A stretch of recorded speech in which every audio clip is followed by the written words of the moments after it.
Hello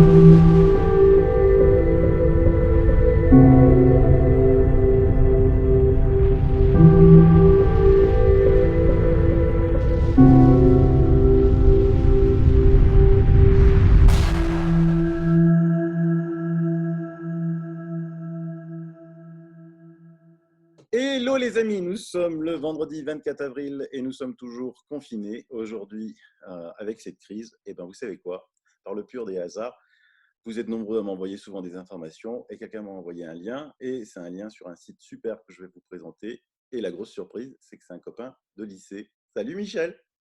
Salut Sylvano, comment vas-tu? Bah, je vais bien. Écoute, c'est super, je t'ai on, retrouvé. Hein. on peut dire dans quel lycée on s'est connus. C'était le lycée Bartholdi à Colmar. Faisons de la pub, lycée Ouais, Bartholdi à Colmar. Nous sommes tous les ouais, deux nés à Colmar et nous avons le même âge.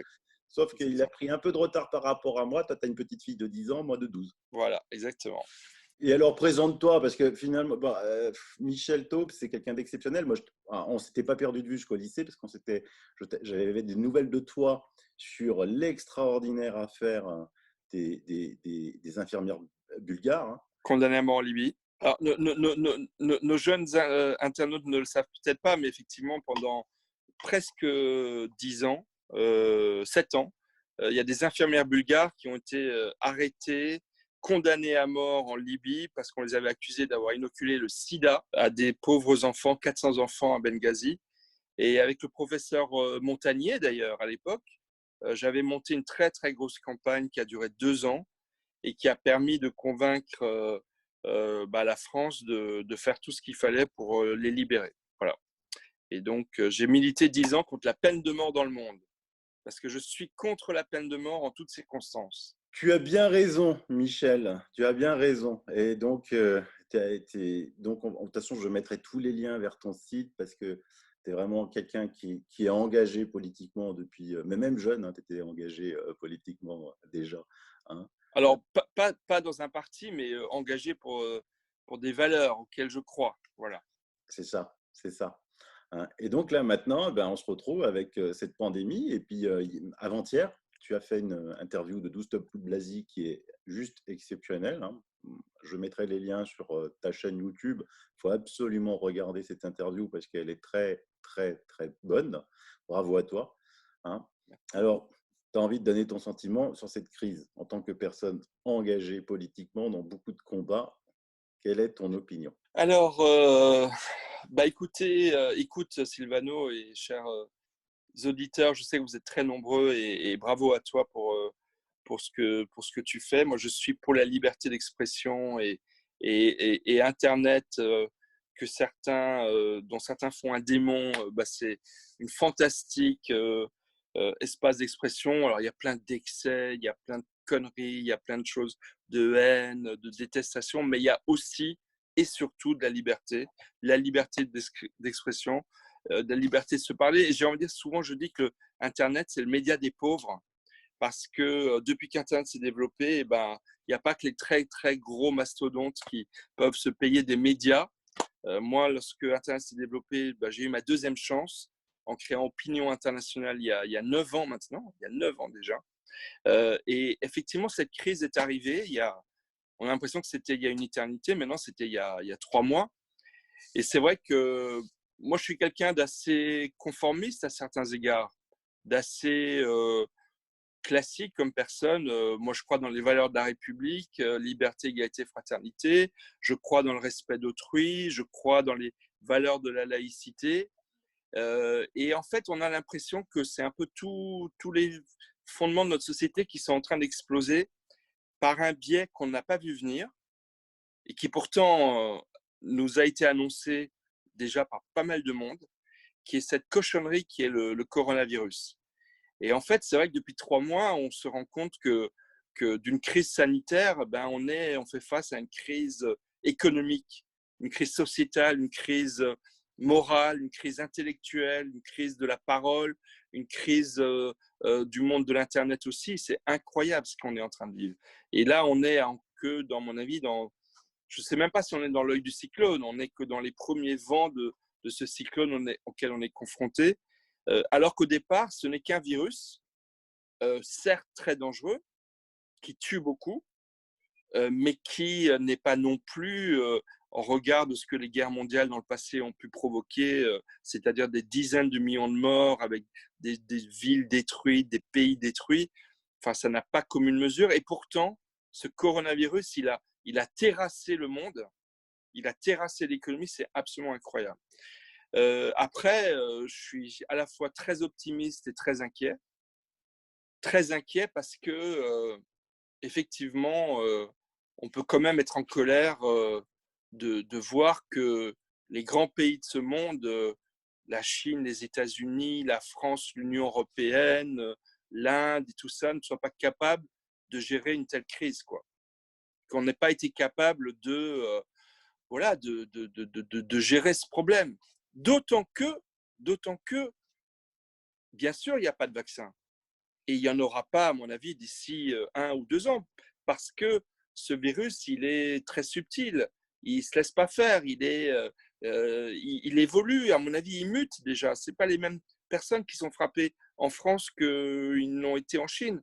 Ce pas les mêmes qui sont frappés aux États-Unis qu'en France. Donc, à mon avis, ce virus, il est très malin et c'est vraiment une cochonnerie. Et pourtant, et malgré cela, on n'a pas de vaccin, mais il y a des solutions. Il y avait et il y a encore des solutions.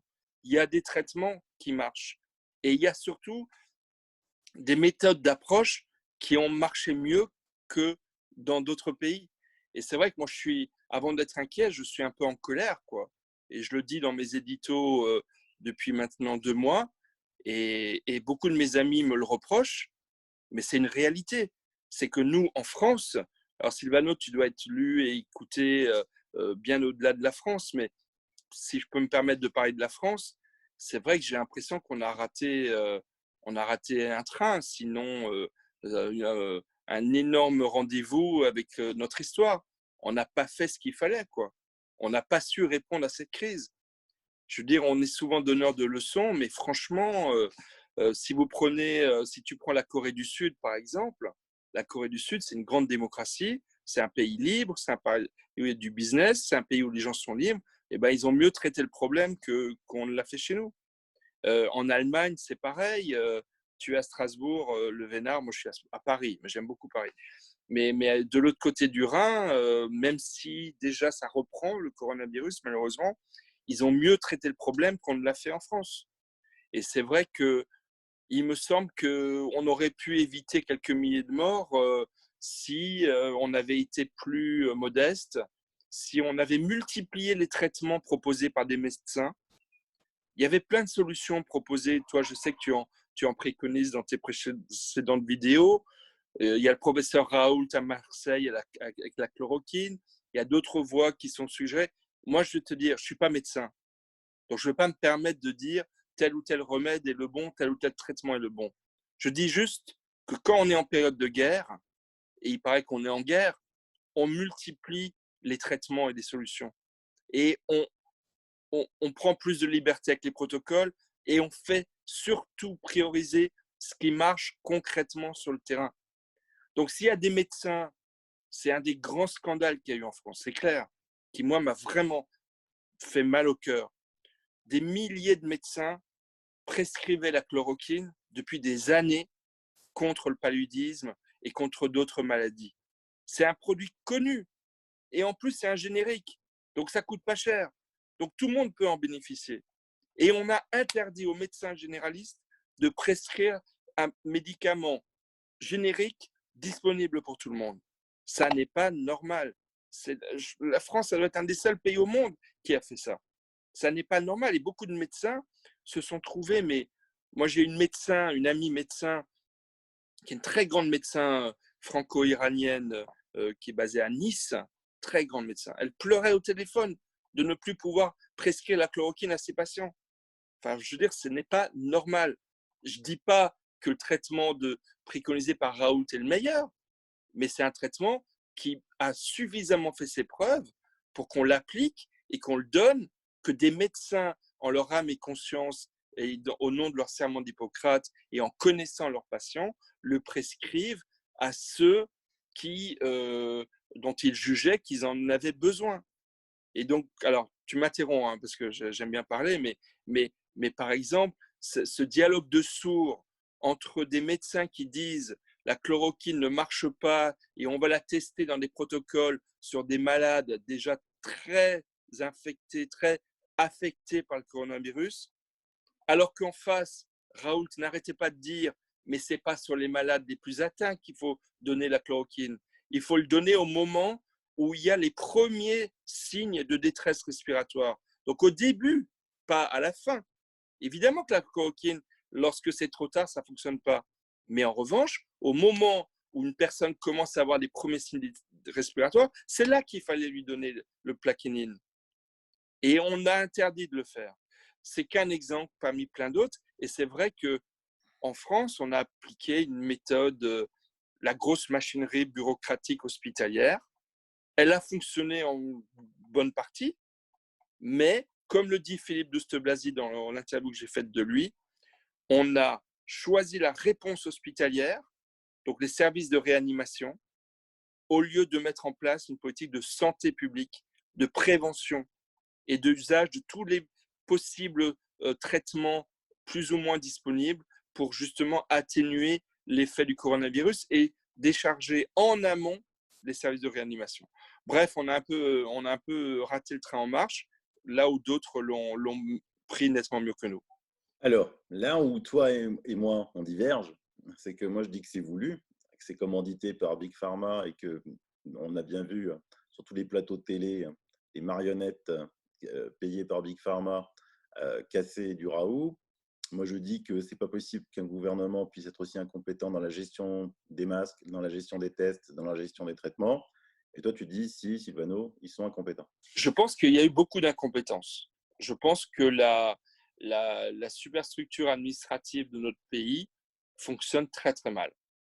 Qu'on a remplacé à la tête de toutes les grandes unités médicales les médecins par des énarques et des polytechniciens.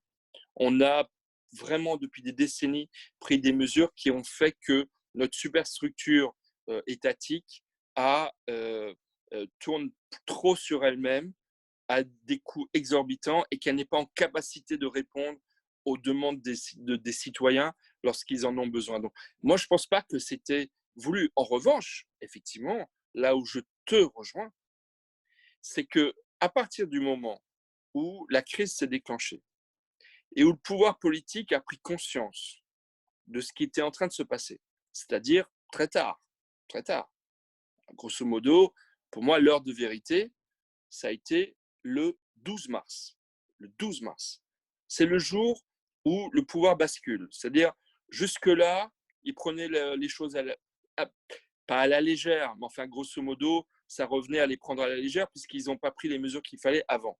Et entre le 12 mars et le 15 mars, ça secoue, prise de conscience au niveau de l'exécutif et toute une série de mesures sont prises trop en retard parce que le 12 mars et 15 mars, je suis désolé, déjà toi et moi et des millions d'autres Français, nous savions ce qui se tramait et le pouvoir n'avait pas fait ce qu'il fallait en amont. Mais à ce moment-là, je suis d'accord que sont montés au créneau des acteurs du monde médical, principalement, où là, effectivement, il y a des enjeux business considérables. Considérables. Parce que, évidemment, le premier qui trouvera le bon traitement, le premier qui trouvera tel test.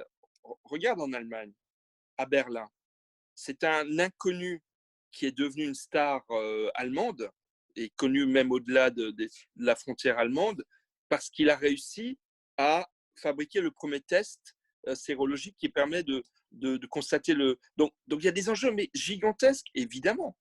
Et lorsque tu apprends que tel médecin est invité par le Premier ministre à présenter le coronavirus aux Français et que tu apprends ensuite qu'elle émarge et qu'elle reçoit des budgets de Big Pharma, comme tu dis, ce qui est légal, je tiens à dire, ce qui est légal, mais qui moralement peut prêter évidemment à confusion, et là je suis gentil en disant confusion, eh ben, tu comprends mieux pourquoi elle a attaqué le docteur Raoult avec autant de véhémence pendant des semaines. Parce qu'effectivement, on se rend compte que les divergences d'appréciation des médecins ne reposaient pas que sur leurs différences d'analyse de la situation. C'est vrai que la médecine n'est pas une science exacte, ok, mais aussi sur des intérêts concurrents. Et que en plus, lorsque le traitement qui marche le mieux et qui est le recommandé le plus par les citoyens, ça je vais en parler dans un instant, est un générique. Alors là, évidemment, ça c'est quand même très embêtant parce que qui dit générique dit moins de business, moins de flux financiers. Moi, j'aimerais dire une chose qui est très importante. Tes centaines de milliers de visiteurs sur ta chaîne YouTube, les dizaines de milliers de personnes qui sont allées à Marseille pour se faire tester par le professeur Raoult, les millions d'Africains qui prennent de la chloroquine, c'est ces gens-là, on a tous un instinct de vie en fait. On a tous un instinct de survie. Et moi, j'ai toujours pensé que le bon sens, c'est la meilleure, c'est le meilleur curseur pour nos vies à nous. Et en fait, moi, j'étais très étonné que, en fait, c'est les citoyens qui ont dicté au pouvoir beaucoup de choses dans cette crise. C'est les citoyens à Paris. Les gens ont commencé à se confiner avant que Emmanuel Macron décide du confinement. Parce qu'on a tous une intuition vitale pour nous défendre.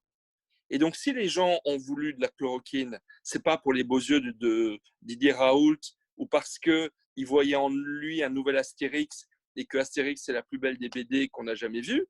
Non, c'est parce qu'en fait, les gens ont plein de bon sens. Les gens savent ce qu'ils font.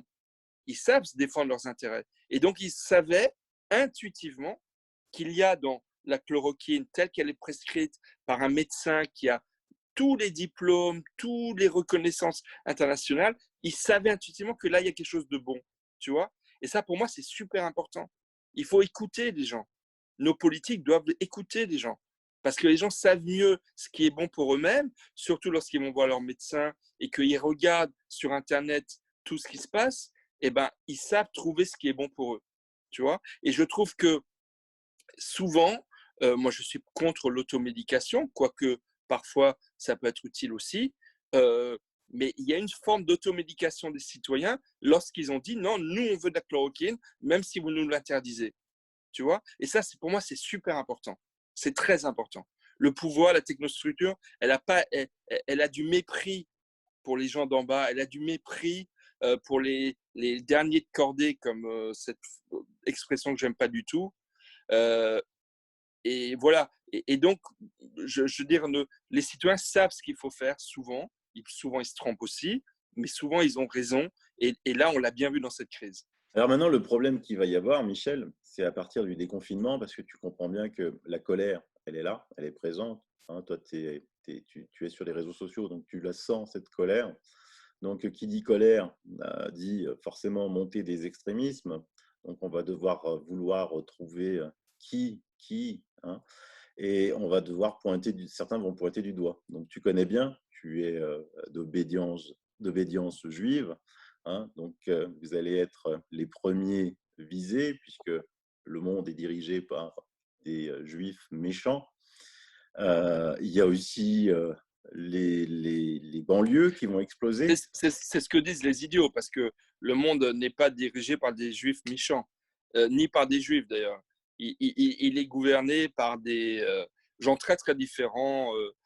Ceux qui gouvernent le monde, tu as un mélange de musulmans, de juifs, de chrétiens, de laïcs, d'agnostiques, de quelques idiots et de quelques gens très bien aussi. Ce que j'arrête pas de dire. Hein. Moi, je connais des idiots français, je connais des mecs très bien en France, je connais des idiots très idiots italiens, je connais des Italiens très bien, j'ai des amis juifs fantastiques et je connais des amis juifs pas fantastiques. Et c'est pareil, vous pouvez le faire dans tous les pays. C'est pareil pour moi. Arrêtez de tout vouloir. En plus, toi, tu es marié à une musulmane. Oui. Hein, tu vois, hein, un sacré personnage.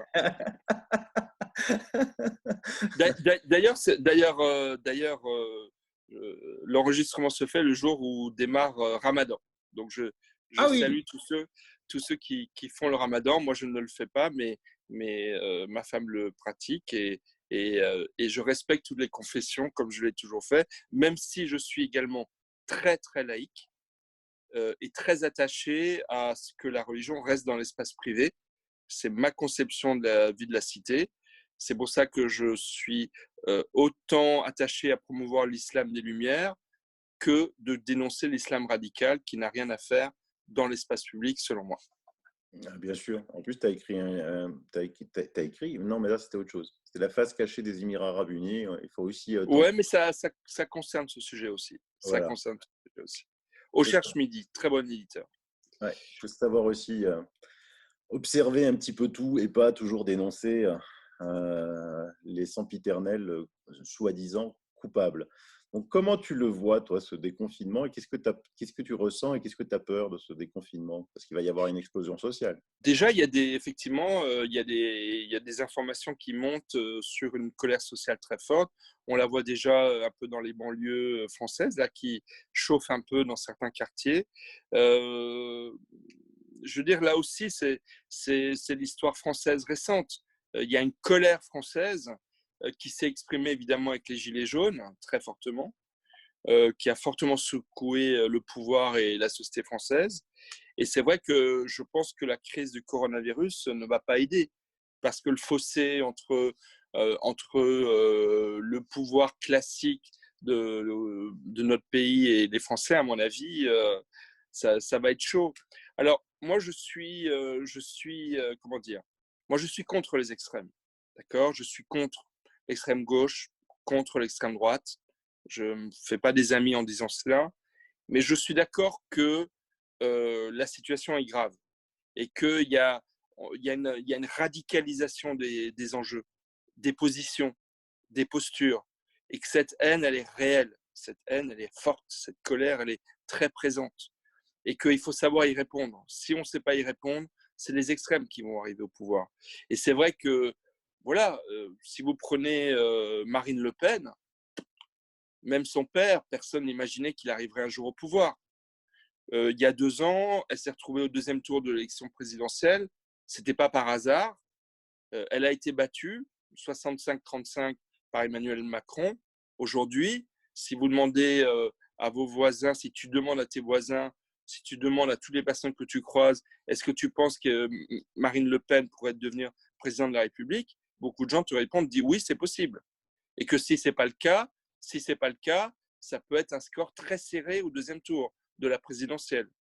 Et pareil pour l'extrême gauche. L'extrême gauche est très présente en embuscade, elle fait un énorme travail de sape. L'autre jour, j'ai vu que Jean-Luc Mélenchon a fait un meeting politique en ligne. Il a eu plus de 30 000 participants. C'est beaucoup, c'est beaucoup. Moi, Mais j'aurais bien voulu voir un dirigeant d'En Marche, du Parti des Républicains ou des Socialistes, faire autant pendant cette période de crise.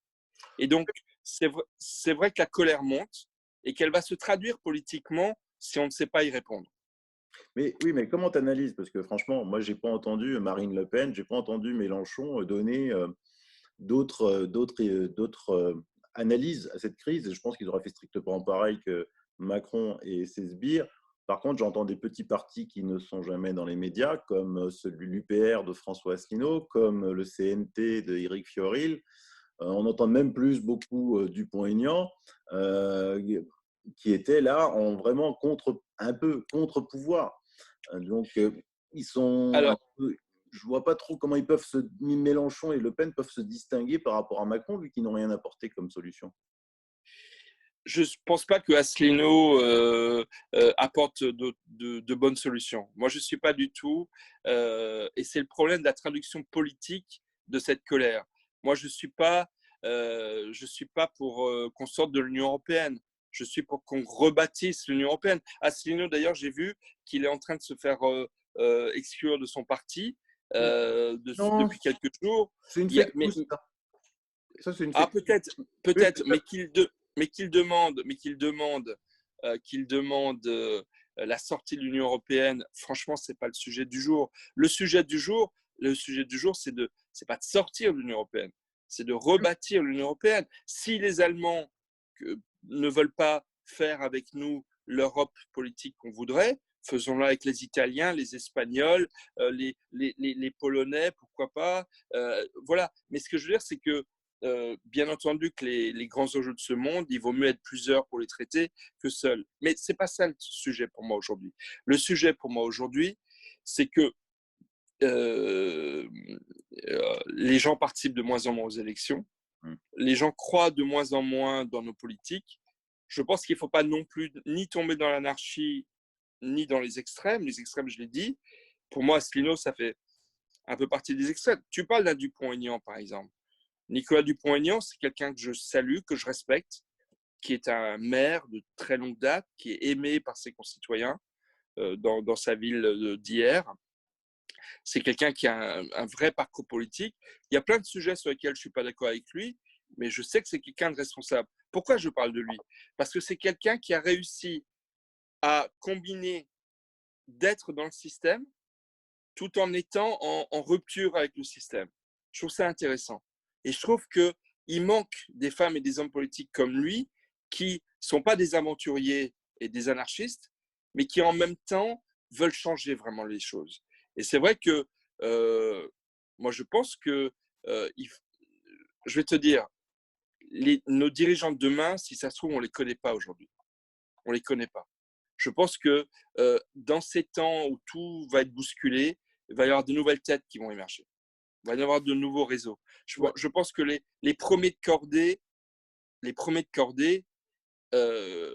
qui sont les gens simples, et moi je pense que toi et moi on est des gens simples, et il y en a plein d'autres, euh, ils n'ont pas leur leader encore de demain. Sur les Gilets jaunes, je vais te dire, ce qui selon moi, je l'ai écrit plein de fois, ce qui a détruit les Gilets jaunes, c'est leur porte-parole, c'est leur leader. Parce qu'ils n'ont pas su rencontrer leur bon leader. Leurs porte-parole, pour moi, ils n'étaient pas crédibles pour la plupart, à part un ou deux.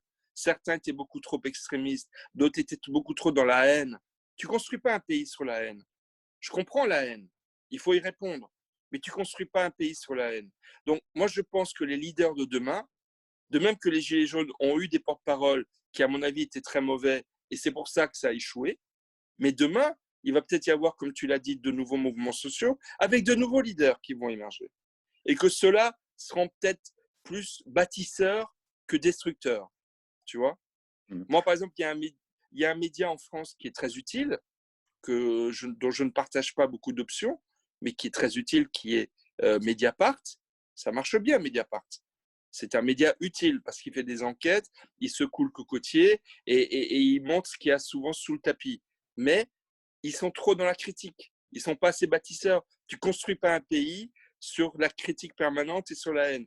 Donc, il faut trouver un équilibre, tirer de cette colère les bons éléments pour bâtir une nouvelle France. Ça ne va pas être évident, mais je pense qu'ils vont finir par sortir parce qu'en France, on arrive toujours à voir émerger des grands leaders qui font la synthèse et qui rencontrent le peuple français. Alors moi, je partage à 100% ton avis sur les Gilets jaunes. D'ailleurs, je l'ai déjà exprimé à plusieurs fois dans mes émissions. Hein. Ils ont été dépassés par le fait de ne pas vouloir négocier et en prenant des porte-paroles qui étaient tout sauf des leaders d'opinion, qui n'avaient aucun charisme et qui n'avaient surtout aucune idée politique et ne savaient pas du tout comment mener un grand mouvement comme ça. Ça a été très dommage. Après, je ne partage pas ton avis sur l'Europe parce que moi, je déteste, j'adore l'idée européenne. Je déteste l'Europe des technocrates de Bruxelles, celle qui s'occupe de la taille des olives, des trous dans le gruyère, du lait cru ou du lait fermenté. Ça, je déteste ça. Et puis surtout, ce que je déteste, c'est que c'est une Europe qui est dominée par l'Allemagne, hein, qui fait à peu près ce qu'elle veut. Donc on l'a vu là avec cette pandémie, toutes les faiblesses de l'Europe ont été mises à nu, c'est-à-dire que c'est quand même assez extraordinaire que c'est l'Europe, elle n'arrive pas à faire une solution commune à tous, chacun prend ses décisions dans son coin, et surtout l'Italie qui a été la première touchée, qui est venue l'aider, l'Italie, la Chine, Cuba, la Norvège qui ne fait pas partie de l'Europe, et les Russes, aucun Européen. Donc après maintenant il y a le débat des Européens. Moi, il y a un article, comme je sais que tu es italien aussi, Silvano, il y a un article auquel je tiens beaucoup, si tu peux le recommander à tes auditeurs. Dans le 12 mars, le président de la République, Emmanuel Macron, s'est adressé aux Français pour leur dire, ça commence à chauffer sérieusement, préparez-vous, on va prendre des mesures. Et cette semaine-là, il y avait des milliers de morts déjà en Italie. L'Italie était confinée depuis une semaine. D'accord? Le président de la République n'a pas eu un mot pour les Italiens dans son discours. Pas un mot de compassion, pas un mot de solidarité. En revanche, il a fait dans son discours un grand passage sur l'Union européenne, son idée de l'Union européenne. Et il n'a pas eu un mot de compassion pour nos amis italiens. Moi, j'étais vraiment très mal. Honnêtement, j'ai trouvé ça pas bien. Et le lendemain, j'ai publié un édito qui s'appelait Ti amo et qui disait à nos amis italiens toute notre solidarité, en commençant par relever que le président de la République avait oublié de nommer nos amis italiens. Et c'est vrai que j'ai trouvé que de la part d'un président de la République qui est très pro-européen, qui défend l'Union européenne, il a encore fait une conférence de presse hier, qui ne parle même pas, qui ne cite pas nos amis italiens qui étaient en souffrance, j'ai trouvé ça vraiment un manque d'empathie, un manque de bienveillance, un manque d'amour, quoi. Et c'est vrai que moi, je suis pour l'Union européenne. Je suis pour une Union européenne très forte, très forte. Mais probablement, effectivement, je te rejoins, pas cette Union européenne. Cette Union européenne, elle a échoué. Ça fait longtemps qu'elle est complètement épuisée. Donc la question, c'est toujours pareil, c'est comment faire, comment rebâtir sans se diviser, sans s'affaiblir. Parce que si chacun retourne dans son coin, encore une fois, ça va être catastrophique, on va souffrir terriblement. Donc, dans ce qui a été fait dans l'Union européenne, il y a du bon aussi. Donc, comment garder le meilleur et d'enlever ce qui est effectivement la technostructure, ça ne va pas être simple. Et il y a des solutions, il y a des solutions, il y a toujours des solutions. Et moi, j'ai toujours pensé, il n'y a que des solutions. Et Oui. souvent, les solutions, elles sont très pratiques, elles sont très terre à terre, très concrètes. Il faut un peu peut-être utiliser la méthode du Plakinin et de Didier Raoult à l'ensemble de la politique française. Ça, c'est pas idiot comme idée. Pourquoi? Parce que c'est pas les réponses massives comme des gros systèmes hospitaliers qui permettent de gérer les affaires du monde. C'est des choses souples, légères, proches des gens, accessibles. Il y a tellement de génie dans nos populations que toutes les solutions existent. Regarde sur les masques. Depuis que enfin la pression populaire a amené les autorités à envisager qu'on pourrait mettre des masques, il y a eu des millions de masques fabriqués dans notre pays. On aurait pu en fabriquer beaucoup plus. Il y a un génie français, il y a un génie humain qui permet de s'organiser, de se mobiliser pour trouver des solutions. Donc moi, c'est aussi pour ça que je suis très optimiste. Je pense que dans notre pays, comme dans les autres pays, il y a de grandes richesses de mobilisation et il faut trouver les moyens de l'organiser et de les mutualiser au maximum sans passer par des technostructures qui sont extrêmement coûteuses et beaucoup trop lourdes et lentes. Mais il va y avoir quand même la sortie de crise à gérer avant ça, tu vois. Et donc ça va pas être simple. Je ne sais pas comment le gouvernement va faire, parce qu'à mon avis, bon, lui, d'un côté, il n'a pas envie de déconfiner parce qu'il sent que les gens vont être dans la rue et qu'il va y avoir une nouvelle vague de gilets jaunes assez forte.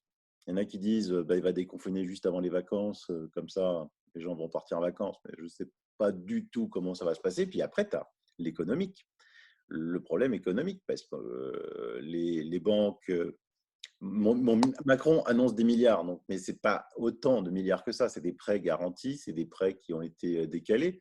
Moi, ce qui m'inquiète, je ne vois pas tellement comment des restaurateurs, des petits commerçants, le fleuriste, le coiffeur continuent à s'en sortir, quoi. Donc, il y a des aides qui ont été apportées, mais ces aides coûtent de l'argent. Moi, j'écoute beaucoup BFM Business parce qu'il y a beaucoup de chefs d'entreprise, de spécialistes économiques, et qui disent bah, de toute façon, il y aura un énorme impôt Covid, ça c'est sûr et certain. Seulement, tout le monde le sait, mais ils ne l'annoncent pas à la presse, à ceux qui regardent TF1 et BFM, parce que sinon les gens, ça va encore plus les rendre en colère. Mais il y aura un énorme impôt Covid. Il y aura certainement un énorme impôt Covid. Je veux dire, moi, je ne vois pas d'autre solution que de déconfiner assez rapidement en multipliant les gestes barrières et la réorganisation de la société en cas de reprise de l'épidémie. C'est-à-dire que moi, je pense qu'il faut se dire que cette épidémie, elle va peut-être durer, mais qu'on ne peut pas adapter l'ensemble de la vie des hommes que en fonction de ça. C'est pas possible. Il va y avoir trop de dégâts économiques, sociaux, culturels. Je ne donne qu'un exemple. Des personnes d'origine étrangère, par exemple des Tunisiens, des Algériens, des Marocains qui meurent ici, qui voudraient être enterrés dans leur pays d'origine, ils ne peuvent pas aujourd'hui. Ils ne peuvent pas. C'est dramatique. Donc ça, c'est possible un petit temps, le temps de la crise, mais ça ne peut pas durer pendant des années.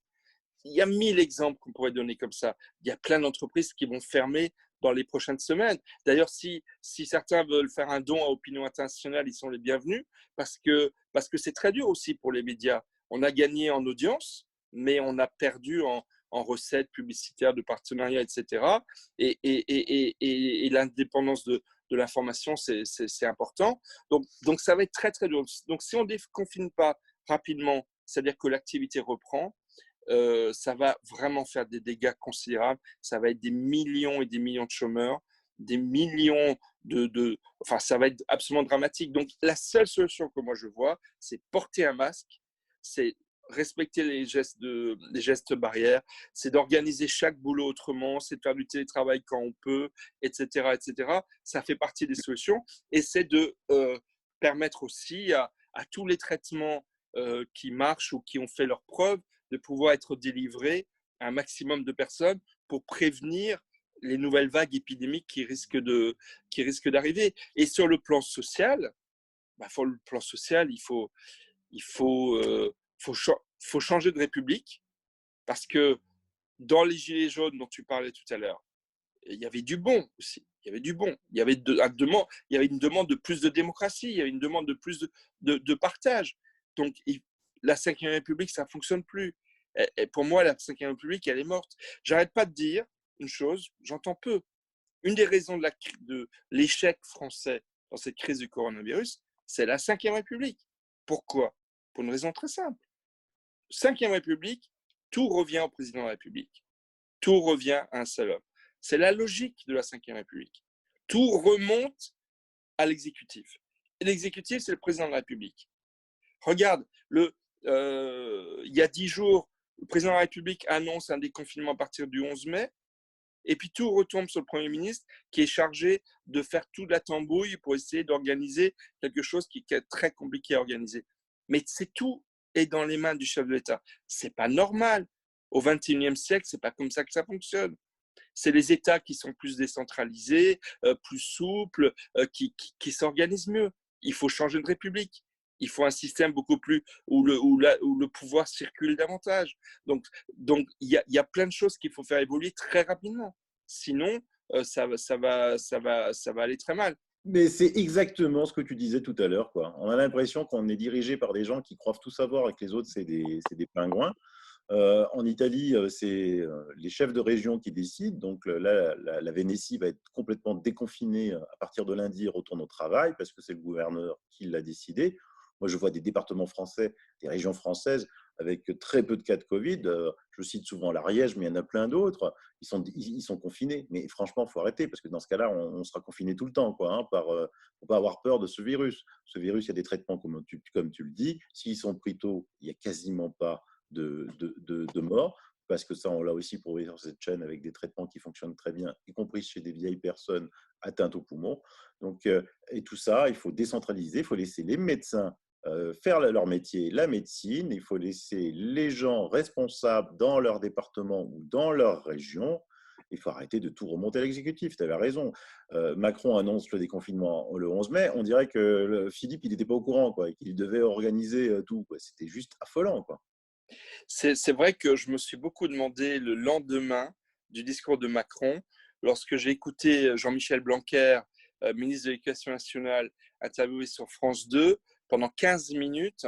Il avait l'air quand même très, très, très gêné de ne pouvoir répondre à la journaliste. Écoutez, on c'est à l'étude, on est en train de regarder, on va voir, sous 15 jours on le saura, etc. Je me suis vraiment demandé si la décision de commencer le déconfinement par l'ouverture, la réouverture des écoles, ça n'avait pas été décidé seul par le chef de l'État. Je n'en sais rien. Je n'en sais rien. J'ai presque envie de dire, j'ai pas envie de le savoir. Bah, on Parce peut que prendre... je crains trop la réponse, mais c'est pas comme ça que ça fonctionne. Il aurait fallu que le gouvernement réunisse toutes les forces vives de la nation pour déterminer ensemble de toutes les mesures à prendre et qu'à ce moment-là, le président prenne la parole pour dire voilà ce qu'on a décidé. tous ensemble, avec les entreprises, avec les syndicats, avec les écoles, etc., les régions, les collectivités locales. Et voilà, je vous annonce qu'à partir du 11 mai, il y aura ça, ça et ça, mais pas sur une décision d'un homme, sur la décision d'un travail collectif. C'est Mmh. comme ça que ça fonctionne et que ça ne peut que fonctionner mieux.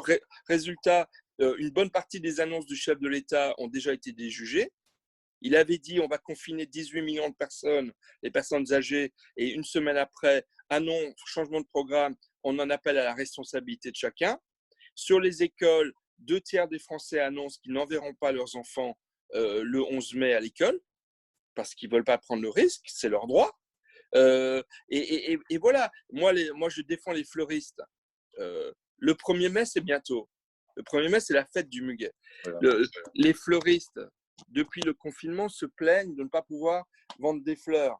Donc le 1er mai, pour la fête du muguet, tout le monde va pouvoir vendre des fleurs, c'est-à-dire les grandes surfaces, c'est-à-dire les grandes surfaces, les épiceries, les francs-prix et autres commerces alimentaires. Tout le monde va pouvoir vendre des fleurs, sauf les fleuristes. Donc Ouais, moi, je trouve ça profondément injuste. Donc je suis, alors là, c'est une exclusivité mondiale, je suis allé prendre un super pot de muguet chez un super fleuriste de la région parisienne qui a bien voulu me le passer, et je vais m'empresser d'aller le déposer à la présidence de la République, à l'attention de Brigitte Macron et de son mari, pour les encourager à changer de point de vue d'ici une semaine. Parce que je trouve ça profondément injuste et pour tout te dire, assez triste quand même, quoi. bah oui. Et puis, mais attends, il faut pas non plus, les Français ont peur d'envoyer leurs enfants. Honnêtement, c'est à cause des médias, ça, hein, c'est vraiment le virus de la peur. Moi, je discute avec des pédiatres, les enfants, franchement, risquent rien, quoi. Et puis, je vais te dire, le Covid était déjà là en décembre. Les pédiatres me le disent. Et j'ai plein de témoignages qui me le disent. Si les tests sérologiques, quand ils seront là, on aura de grosses surprises, je peux te le dire, sur le pourcentage de personnes qui ont déjà eu le Covid et qui ont eu des anticorps. Mais ça ne plaît pas à Big Pharma parce qu'après, ils ne pourront pas vendre les vaccins. Donc, c'est un peu gênant. Et pour revenir à Blanquer, le jour où Blanquer a été interviewé le matin sur une chaîne de radio en disant non, non, on ne va pas fermer les écoles, le soir, Macron annonçait la fermeture des écoles. Donc, tu vois le niveau de connaissance qu'a le plus proche pouvoir auprès de Macron. En fait, c'est pour ça qu'on l'appelle Jupiter, quoi. C'est vraiment, il est comme Louis XIV, il prend les décisions tout seul quand il veut. Après, moi, j'ai beaucoup de respect pour Jean-Michel Blanquer, qui je trouve être un bon ministre, qui secoue un peu le cocotier et le mammouth qui est l'éducation nationale. Mais ce n'est pas le problème. Le problème, c'est que effectivement, tout remonte à un seul homme, et un seul homme ne peut pas tout décider. Ça n'a jamais été le cas, et ça l'est encore moins de nos jours, dans un monde aussi complexe, aussi ouvert, où tout circule, où tout se sait, où l'information circule. Ça n'est plus possible. Il ne faut pas prendre les gens pour des cons, il ne faut pas prendre les gens pour des ignorants. De nos jours, et c'est un des grands progrès de l'humanité quand même de ces 1000 dernières années, c'est qu'on n'a jamais eu autant de données, de connaissances et de savoir. Alors après, il ne faut pas tomber dans la paresse d'avoir tout sous la main, évidemment. Il faut continuer à lire, à écrire, à compter, parce que nos enfants, quand même, on les voit, c'est quand même de plus en plus difficile de leur transmettre les savoirs fondamentaux. Donc tout ça, c'est positif, mais il y a des problèmes de gouvernance, et il faut les régler, ces problèmes de gouvernance. Il faut les régler. Michel, hein, on avait dit qu'on ne faisait pas une longue émission, sinon après, il n'y a personne qui regarde. Hein, et puis, je sais que tu as encore plein de choses à faire. Tu es toujours aussi fou que quand tu étais jeune. J'adore Toi aussi, j'adore aussi. l'idée d'aller apporter du muguet. J'adore. Mais écoute, Ouais. je te remercie. Moi, Ouais, si je dis-moi. peux juste faire passer 2 petits messages, Bien sûr. j'ai lancé, c'est très symbolique, mais j'ai lancé un appel sur mon site pour que les soignants, les caissiers, les éboueurs, les logisticiens, les livreurs soient en tête du cortège du 14 juillet lors de notre fête nationale. Donc, signez-le, cet appel, parce qu'il faut vraiment que ce soit eux les héros du prochain 14 juillet. Et encore une fois, si certains veulent soutenir notre journal, il y a un petit bouton sur le site Notre indépendance, c'est vous. Vous pouvez faire un don. Et bien, il est même défiscalisé à 66% pour ceux qui ont la chance de payer des impôts. Voilà. Écoute, moi, je trouve que ton idée là du 14 juillet, elle est juste excellente. Voilà, c'est bravo. Hein, de temps en temps, il faut. Elle est très, très, très bonne. Et abonnez-vous rejoignez sa chaîne. Plus des médias comme ça, indépendants. On peut ne pas être d'accord sur tout, mais c'est comme vous dites, la liberté d'expression. Et c'est en échangeant, en discutant, qu'on arrive à faire croître les bonnes idées. Absolument. Et merci à toi et bravo pour ce que tu fais parce qu'il y a des nouveaux leaders d'opinion qui émergent et je pense que c'est très bien, ça va faire beaucoup de bien à notre pays. Merci Michel. Eh ben, je te dis à très bientôt. Tu À as très quelque bientôt. chose à dire, tu m'appelles et tu passes sur ma chaîne. Ok. Et à très bientôt. Ciao. Bye bye. Bye.